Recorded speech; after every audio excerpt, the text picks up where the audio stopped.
سلام، عصرتون بخیر. خیلی عالی. اگر زحمت بکشه اسلاید رو بیارین. من مهدی مومنی هستم، مدیر عامل مجموعه ازکی وام. خیلی خوشوقتم که امروز در خدمتتونم. Hello everyone, good evening. پرداخت‌های غیر تماسی و اینکه چه نقشی Would you please show the slides? I'm Mehdi Momeni, CEO of Azki Vam. It's my pleasure to be here for a presentation for contactless payments and its effect and impact on the behavior of customers and users. پرداختی که خیلی ما تو ایران شاید هنوز بهشون دیدی نداریم. اولین تجربه‌ای که داره شکل میگیره شبکه‌ای به اسم کهربا Next slide, please. در واقع بانک مرکزی به واسطه contactless payments are a kind of payments that we do not really have an idea about them in Iran. And the first experience about that is the Kahraba network that central bank is doing through cooperation with some PSPs and other banks. So we do not really pay attention to what is happening in Iran, and we are going to talk about the things that happen outside of Iran.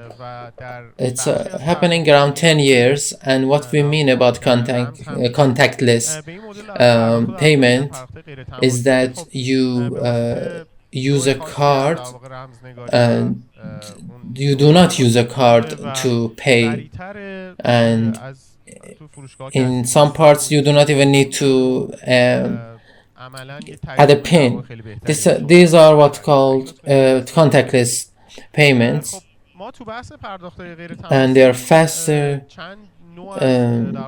So in markets there is no big lines and gives you a better experience.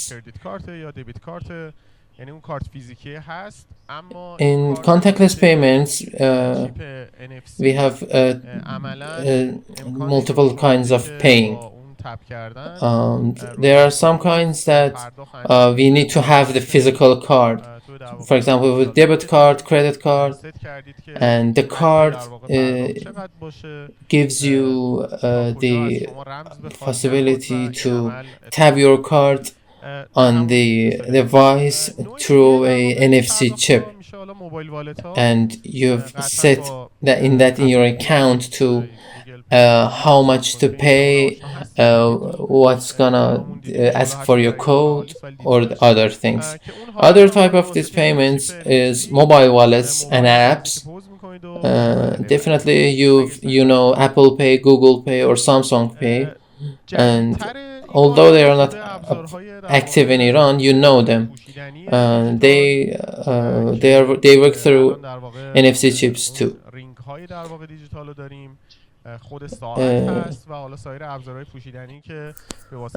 A newer type of this thing is some wearable devices. For example, digital rings and smartwatches and other wearable devices that you can pay through them. There is an unpopular one that is QR mode. You would scan the QR code to pay, but next slide. About the market that is created around this. This market is 10 years old and has a collective growth of 20%, but it still is considered a small market, and the number is around $150 billion. Looking to the high amount of the transactions that is happening in the world, it's a really low number, but the growth that it has shows that it has a potential. And when it comes to small transactions, is going to replace the physical card payments. what is moving this market? We see, like any other market, regulations are important and regulator is important. Basically here, depending on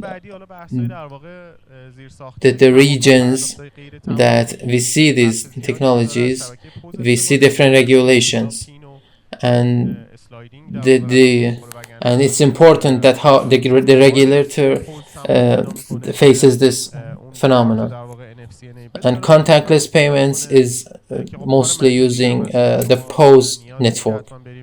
Just sliding your card is not happening. It's your phone now, or your NFC chip. This is logical, of course, and we are not really supposed to go and make a new POS network. We are just working and upgrading the same systems, and we are not just gonna pay lots of millions for a new network. And the other thing is the customer behavior that is shaping this market.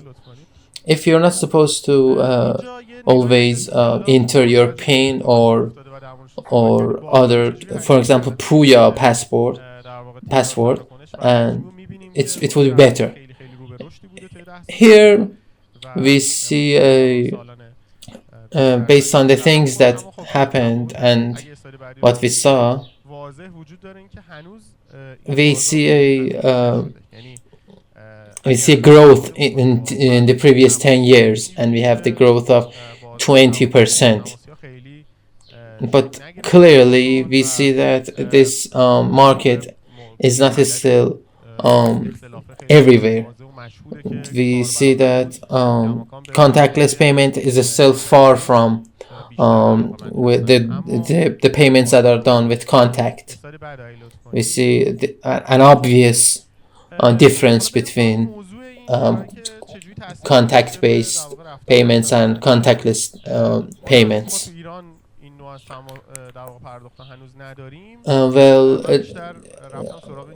How contactless payments have affected customer behavior? According to that, we do not have this kind of payment in Iran. I've gone for the places that they are using contactless payment. First of them is USA, that the COVID did a good impact on this part, and the digital side generally moved in that area. One of them was contactless payments, especially in the mind of regulators, had a good impact. Corona, the verification, digital verification became important, and it was a leading cause for the stock code or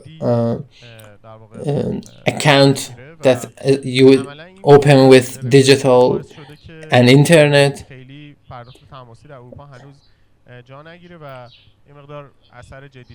Basically, this type of regulation that caused Europe to that we do not see contactless payments in Europe. In Southeast Asia, we see that the contactless payment is there and their market is open to this. Next slide, please. In South America is like Asia. The market is not really serious, but the interesting point is in Middle East, the countries that have a political stable state, like Emirates, Saudi Arabia, this kind of payment is taken serious, and because they did not have it, and they are kind of improving, and they are seriously investing on these kind of payments. because the transactions there was happening most of the time through cash. So contactless payments now is a good improvement for them.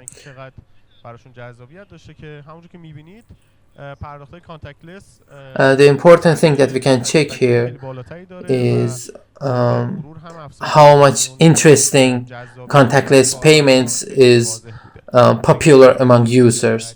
So as we can see that contactless payments has popularity among users in the chart. And then the next slide, and what are the things that make this market more wide? As I told you in the first part of presentation, this market is growing. We have biometric payments, the payments that that are done through scanning one of the body organs, for example, eye, hand, and based on the amount of the money that is in the transaction, that is interesting.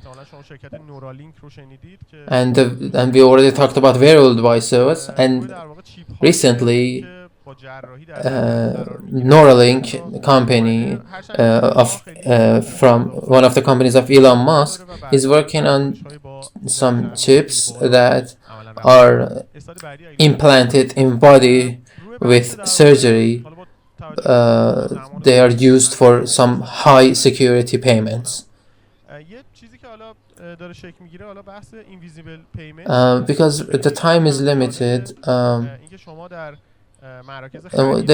of the things that is getting newly getting introduced is invisible payment, and through a integrated system that generally removes other traditional stuff like poses or other things, and when you get out of a store, the payment is done through that gate. That's why it's called invisible payment, and it's new, and basically it's not still popular, but what's one of the modern trends of the market. In the last part of my presentation, we have the risks of this market. We have 4 or 5 important risks. One of them, as exactly like cards, that we have skimming when someone gives you a fake device and it gets a copy of your card and they have your password, so they would abuse your card. This goes for contactless payments too. We have that possibility too here. We have worse is we have the eavesdroppings here too. They would get your signal of your device, and through that token they would copy that token and they would abuse. The topic of man in the middle, like every other digital solution, is here too. When two protocols are making interaction, there's possibility of a malware getting in the middle and reroute the transaction in another way. And now the other part of this topic is that because in this transactions you give a limit in your device and you are using it without any authentication or password or anything, if you lose your phone or your wearable device, if the other person finds your device, they would go and do lots of numerous transactions. Outside of Iran, the topic of transaction security is on behalf of the bank, but in Iran it's on behalf of the consumer and user. So what outside of Iran, it's on behalf of the and it's the other it's the provider side's responsibility. On the last slide, basically in the space of merchants, the malwares would be created by their own, and based on privacy, they can use your data of your phone, and they can use that data to abuse your money. Thanks for your attention.